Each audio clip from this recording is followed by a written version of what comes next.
বিকেল হয়ে গেছে। তোমরাও চলে এসছো। নমস্কার, বর্তমান ঘরকন্যা একটা ব্লগ থেকে তোমাদের সবাইকে স্বাগত।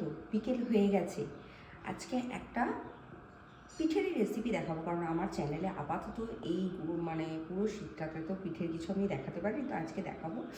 তো কফিটা খেয়ে নিই, তারপর যাচ্ছি।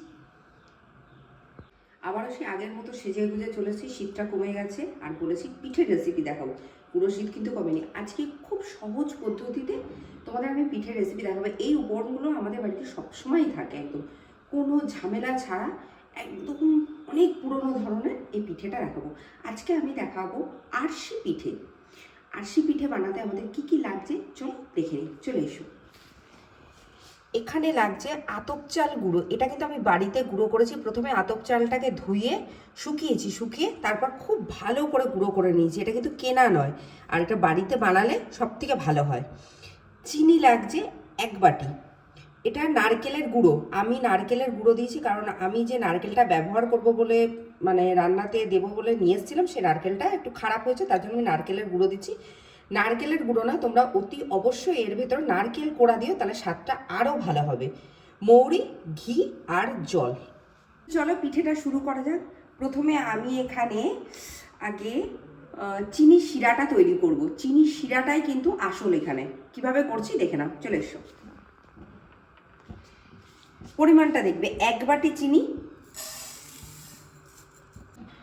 1 বাটি চিনি, তার সাথে কিন্তু 1 বাটি জল।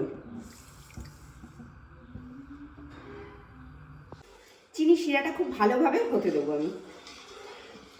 চিনি শিরাটা একদম তৈরি হয়ে গেছে, দেখেই বুঝতে পারছো কিরকম, খুব পাতলাও হবে না, খুব ঘনও হবে না। এর মধ্যে আমি দিচ্ছি মৌরি বেশ খানিকটা,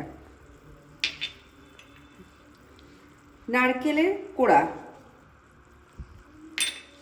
খুব ভালোভাবে এই দুটো আমি মিশিয়ে নেবো আগে। এবার আমি দিচ্ছি আতপ চালের গুঁড়োটা। এটা খুব ভালোভাবে মিশিয়ে নিতে হবে। এবার একদম রেডি হয়ে গেছে চালের মিশ্রণটা। এবার আমি এটা খুব ভালোভাবে ঠান্ডা হতে দেবো, আর অন্যদিকে তেল আর ঘি গরম করতে বসাবো। চালের মিশ্রণটা একদম ঠান্ডা হয়ে গেছে, এবার আমি ঘি আর সাদা তেলটা গরম করতে বসাবো। আচ্ছা, আরেকটা কথা তোমাদের বলে রাখি, যদি দেখো চালের মিশ্রণটা রেডি করার সময় একটু ছেড়ে যাচ্ছে, তাহলে তোমরা এর ভেতরে চাইলে একটু ময়দা দিতে পারো, কোনো অসুবিধা নেই। ময়দা আর দুধ ব্যবহার করতে পারো। অনেক সময় হতেই পারে যে চিনির পাকটা যদি বোঝা না যায়, তার জন্য এটা হয়। এটা পুরো ঘিতেও করা যায়, আমি সাদা তেল আর ঘি দুটো মিশিয়ে করছি। এবার আমি পিঠেগুলো গড়ে নেব। কিভাবে করব দেখে নাও। দুটো হাতে আমি প্রথমে ঘি লাগিয়ে নিয়েছি খুব ভালো করে।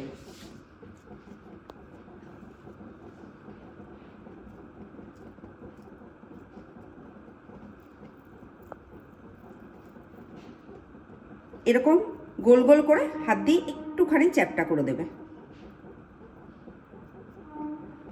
পিঠেগুলো একদম তৈরি হয়ে গেছে, একটা একটা করে ঘিতে আর সাদা তেলে ভেজে নেব।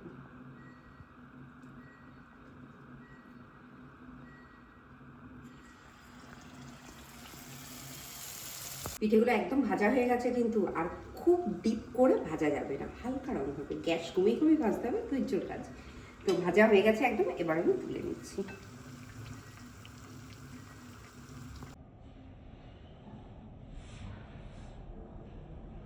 তৈরি হয়ে গেছে আরশি পিঠে।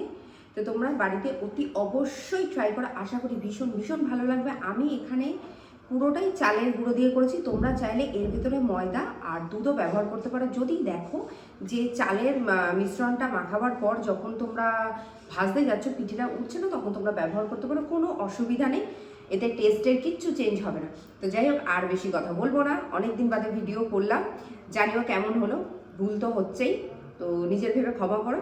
আজকের রেসিপিটা যদি ভালো লেগে থাকে, তোমরা অতি অবশ্যই আমার চ্যানেলটা সাবস্ক্রাইব করো, শেয়ার করো, লাইক করো, প্রচুর প্রচুর কমেন্ট করো। চলো।